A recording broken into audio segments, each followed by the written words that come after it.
Yo, what's up? Welcome to another episode of Mostly Low Budget Movie Reviews. I am your host, Clarence. Thank you for tuning in. In today's episode, I have a movie that is a Shudder original, so it will be streaming soon, but it did get a limited theatrical release. Now, I do have Shudder, which is a must-have if you're into that horror thriller genre, but I decided to check this one out on the big screen. It's called Dangerous Animals, and it has a kind of unique setup. So, what is this one about? Now, we start out with two tourists waiting on the docks. They missed whatever activity their group was going to do and decided to do a cage dive with the sharks. The captain shows up. He takes them out. Spoiler-free, he does get into some background information about himself, so we do learn a little bit about him early. They do the dive, and everything's great. However, when they get back on the boat, things do not go well for one of them. Won't get into any of that. Then we meet Zypher, who runs into a guy at the convenience store who needs a lift. Now, she really doesn't want to help him out, but she reluctantly gives him a ride, and they end up hitting it off. They spend the night together, and they're outside in her van outside his house, and he decides to go inside to get her some breakfast, but then she ghosts him. Won't get into any of that either. It's early in the morning and she decides to go surfing. She runs into that boat captain and he kidnaps her. She wakes up on his boat chained to a bed, but she is not alone. And that's where I'm going to stop, because from there she finds out from this other person a little bit about their situation. But later that night, his motives are revealed, and they involve his job, what he does for a living, and everything is a truly terrifying situation she's found herself in. So, what did the pros think? Well, they came in at an 84% on 132 reviews, with the audience at a 74% on over 250 ratings. But what did I think? Well, let me get to these positives. Now, I will give this one a few extra points for originality.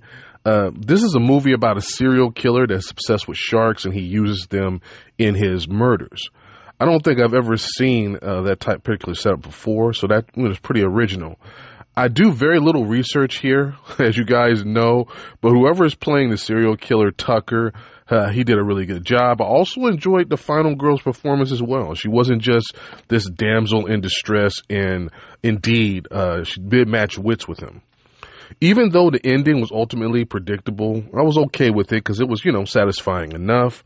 But that does lead me to my negatives. Now, after that original setup, there wasn't much else to it other than it being just a typical serial killer type movie.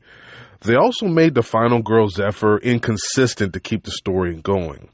In some instances, she was very savvy and smart, and then others, she would make the typical horror movie mistakes. And, I can't stand it when they clearly have the upper hand and they don't keep that.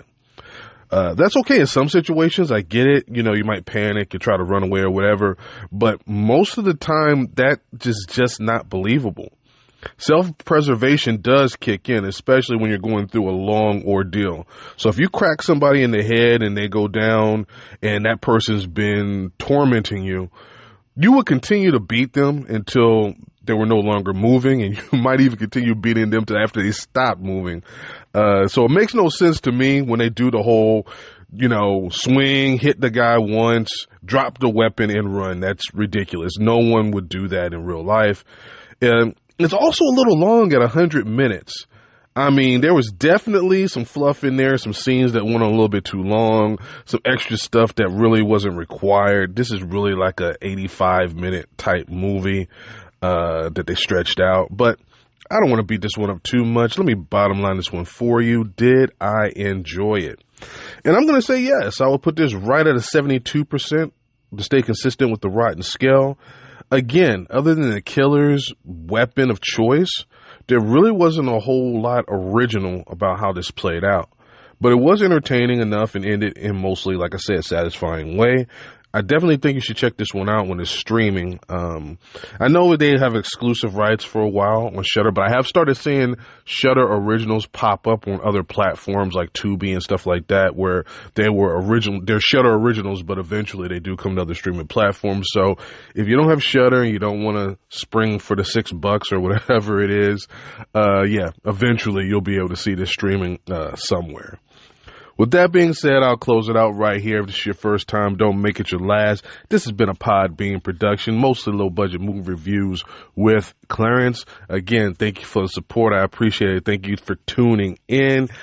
Greatly appreciate you guys. Super close to getting to some very important milestones, which I'll share with you when I finally get there, since I've actually started trying to promote and do things. Definitely been very pleased with the positive response I've received. Again, I do have a YouTube channel as well, Low Budget Movie Reviews with Clarence. All of these podcasts upload there, so if you don't have any of the music streaming platforms or podcast platforms, definitely you can go to YouTube and listen to all of my podcasts there, since they're all streaming there automatically now, a couple hours after I actually upload these. So definitely go and check that out. And I will be dropping another. I've been doing some shorts on YouTube where I'm doing movie reviews in a short form on YouTube, and a couple of minutes, and I break it down and give you my opinion on it. And those are shorts that most of those are not appearing in full episode format, because I think I've told you guys in the past, I watch so many movies and tons of them don't even make the podcast. Only really do the bigger ones or the ones that are interesting to me. Those are the ones that do these long form podcasts on, and others I kind of just don't even, acknowledge them. But now I decided to expand that and do some YouTube shorts and do some additional reviews. So again, definitely go ahead and subscribe to the YouTube channel, Low Budget Movie Reviews with Clarence. That way you can get all the reviews, and I really do focus on the low budget part of that, on a lot of that stuff. So definitely go over there, check out the content, check out the long form content. Again, I would greatly appreciate that. And again, just want to say I appreciate you guys for being super long-winded with this end. But this weekend we got a horror movie that has been years in the making, so I'm going to get on that. And there's a couple other movies as well that came out on streaming services that I definitely need to check out. But anyway, I appreciate it, and I'll see you guys next time. Peace.